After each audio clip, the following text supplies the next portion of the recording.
اب سے پہلے میری بات غور سے سنیں، بہت اہم بات کر رہا ہوں، توجہ طلب، میں آپ کی توجہ چاہوں گا بہت زیادہ۔ اب سے پہلے نیکی کو نیکی سمجھا، عبادت کو نیکی سمجھا، تلاوت کو نیکی سمجھا ہے، صدقے کو نیکی سمجھا، رکوع کو نیکی سمجھا، کسی کی خدمت کر کے نیکی سمجھا، کسی جانور کو آگ سے بچا کے نیکی سمجھا ہے، بالکل ہے، اس سے انکار کون کرے؟ پر ایک نیکی اور بھی ہے جس کو حضرت عباس رضی اللہ تعالیٰ عنہ پسند فرماتے ہیں اور ابن عباس پسند فرماتے ہیں۔ ہمیں وہ نیکی ہے کہ گناہ کا موقع، نافرمانی کا موقع آئے اور وہاں بچ جائے اور اس بچے ہوئے کو سرمایہ بنا کے رکھ لے۔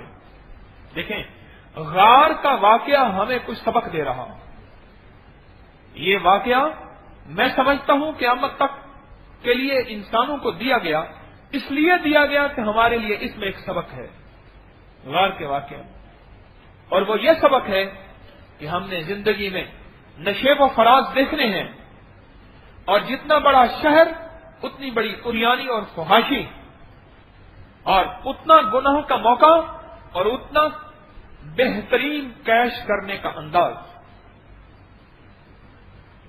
مجھے ایک صاحب کہنے لگے ایسا ممکن نہیں، گناہ بالکل ہو بھی نہ۔ میں نے کہا پھر شیطان کو پتھر کون مارے گا؟